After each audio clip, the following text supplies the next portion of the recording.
할렐루야. 하나님께서 오늘도 우리에게 큰 은혜를 베풀어 주실 줄 믿습니다.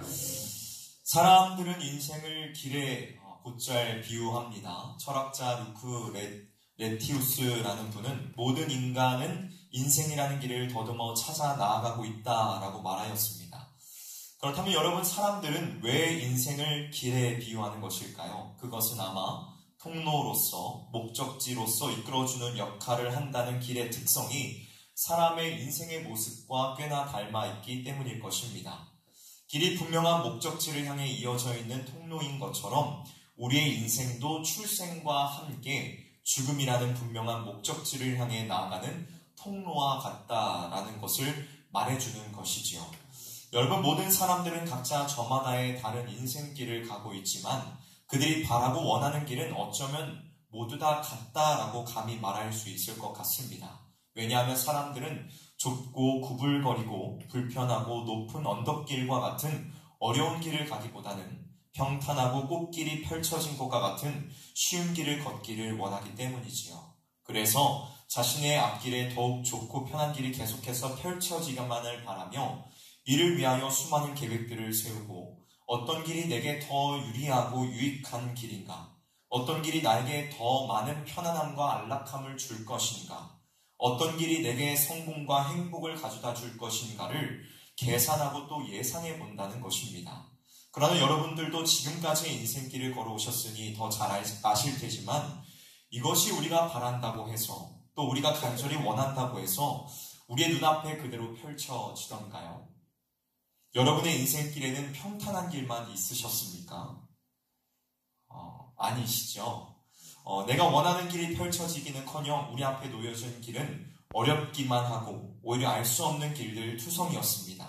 도대체 어디로 가야 할지 또 뭘 어떻게 해야 할지 전혀 모르는 것이 하나의 당연함으로 다가오는 것이 바로 우리가 가는 길이었다는 것입니다. 오늘 본문인 잠언 16장 9절 말씀도 역시 사람이 마음으로 계획한 길은 알 수가 없으며 완벽하지 않다라는 것을 우리에게 가르쳐주고 있습니다. 그렇다면 사람이 마음으로 계획한 길은 왜 완벽하지 못한 것일까요? 우리가 그것에 대해서 먼저 살펴보기를 원합니다. 먼저 그 이유는 첫 번째, 사람의 존재 자체가 이미 완전하지 못하며 그로 인해 실수와 실패를 거듭하기 때문입니다.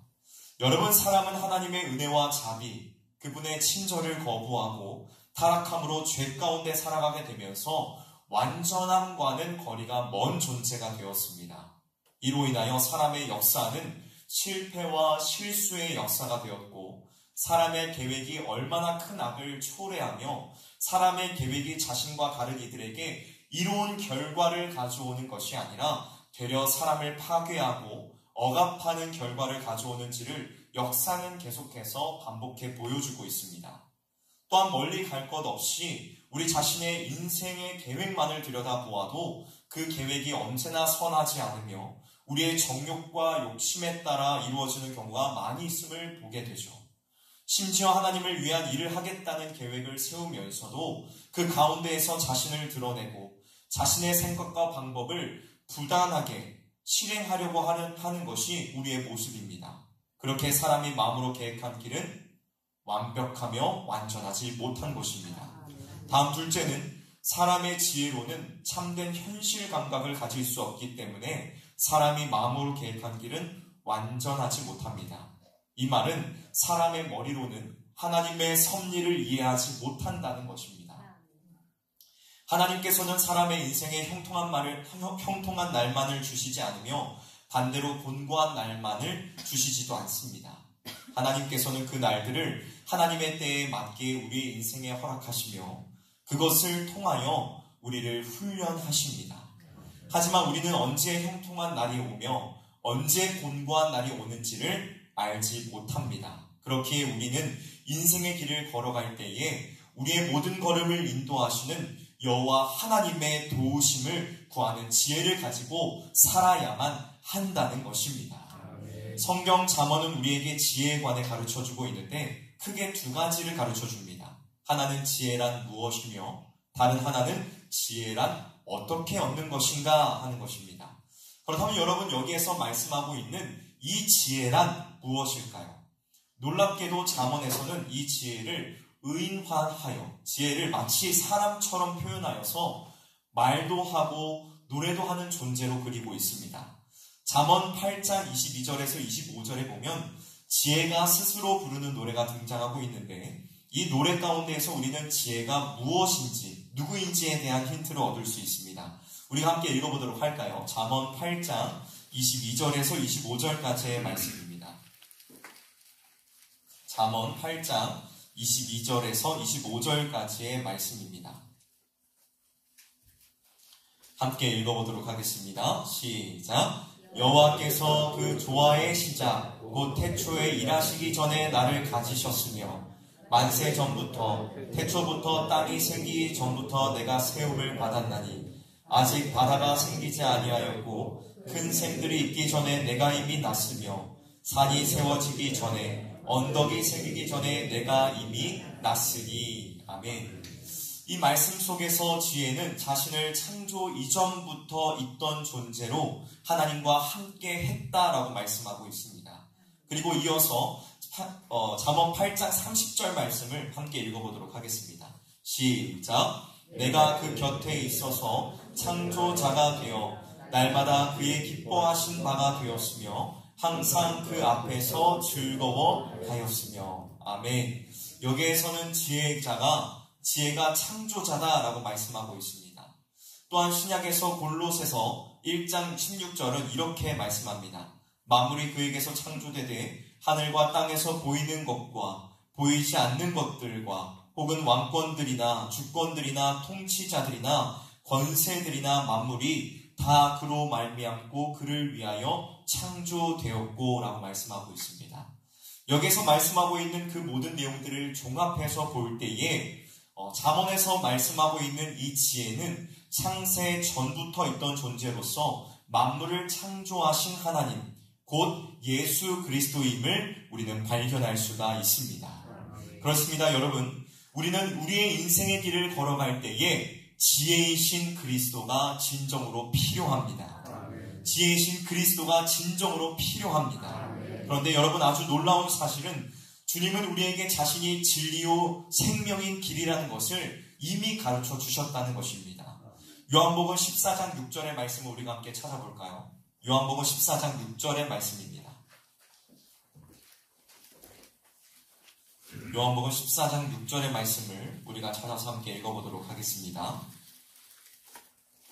신약성경 172페이지입니다. 요한복음 14장 6절 말씀을 우리가 함께 읽어보도록 하겠습니다.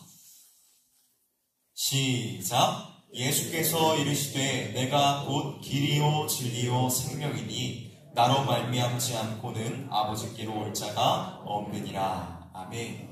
이 말씀에 대하여 어느 시인은 이렇게 표현하였습니다. 나는 하나님께 가는 길이다.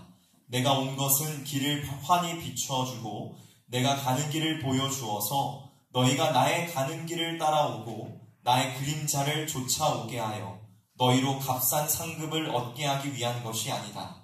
나의 삶은 하나님의 삶을 계시해 주는데 하나님은 만유이시고 모든 것을 행하신다.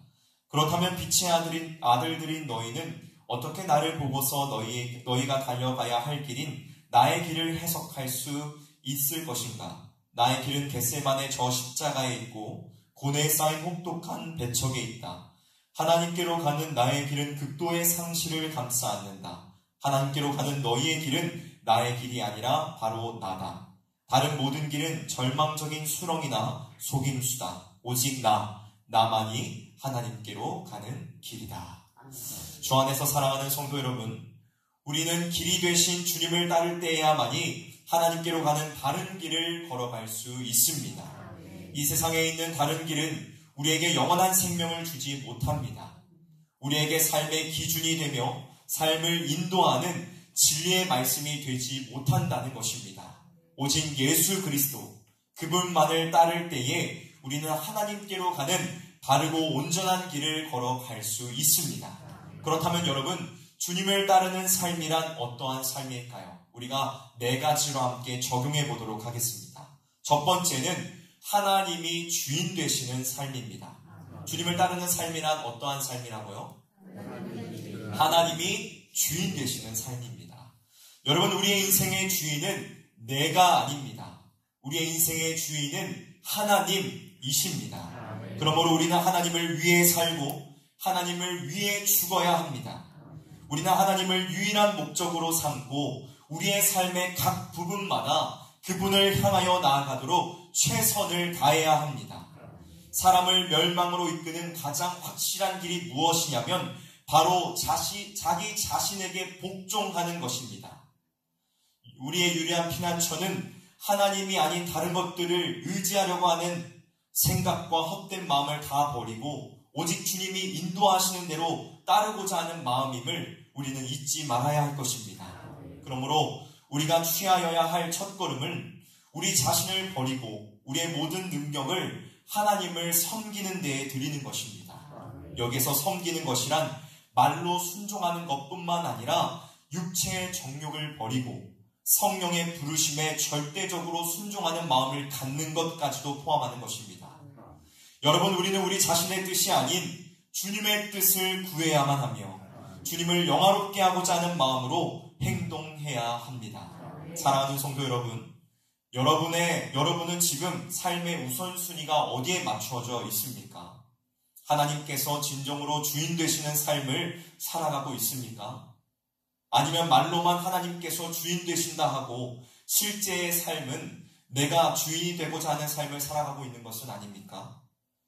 하나님을 내 삶의 참된 주인으로 모시며 살아갑시다. 하나님의 영광을 위하여, 하나님께서 기뻐하시는 삶을 위하여 날마다 나아가는 저와 여러분, 우리 모두가 되기를 주님의 이름으로 간절히 소원하며 축복합니다. 두 번째는 나를 낮추고 남을 높이는 삶을 살아가는 것입니다. 어떤 삶이라고요? 첫 번째는 무엇이었죠? 역시 훌륭하십니다. 성경은 나보다 남을 낮게 여기며 전심으로 그들의 유익을 위하여 수고하라 라고 명령합니다. 하지만 이러한 명령은 본래부터 우리에게 있는 생각과 그 감정을 완전히 비우지 않고서는 절대로 따를 수가 없습니다. 왜냐하면 우리는 모두가 자기를 너무나도 사랑하여 누구나 자기를 높이고 상대적으로 남을 멸시하려는 것이 당연하다는 생각을 갖고 있기 때문입니다.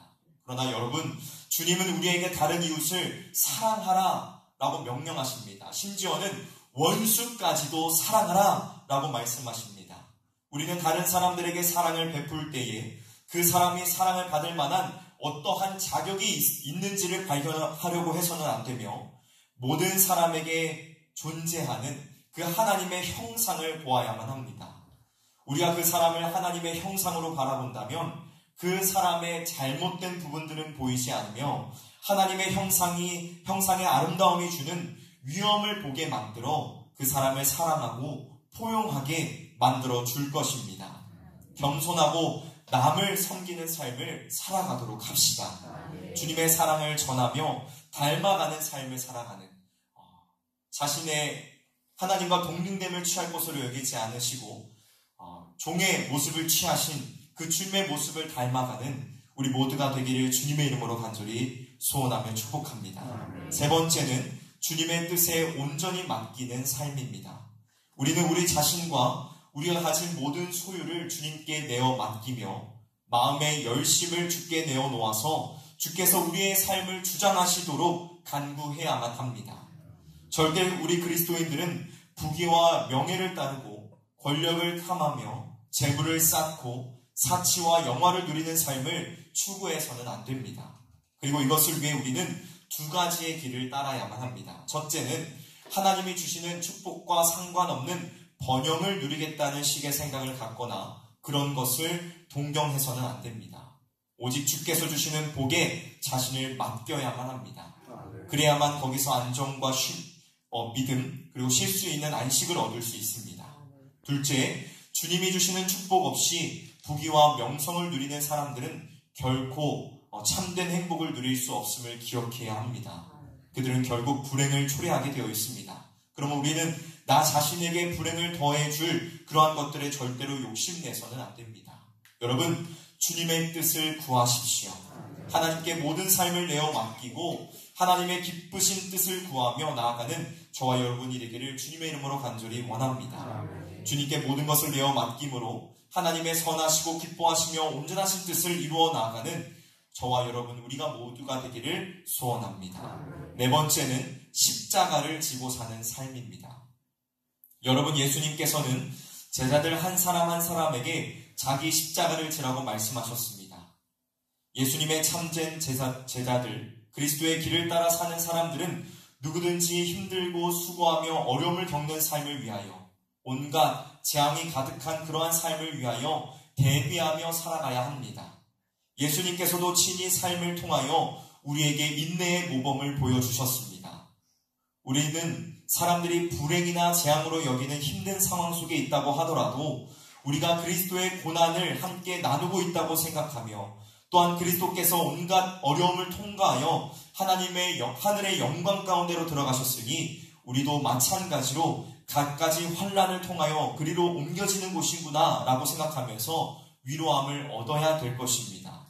여러분, 자기에게 주어진 그 십자가를 내어 던지지 마시고 그것을 기꺼이 지고 살아가십시오.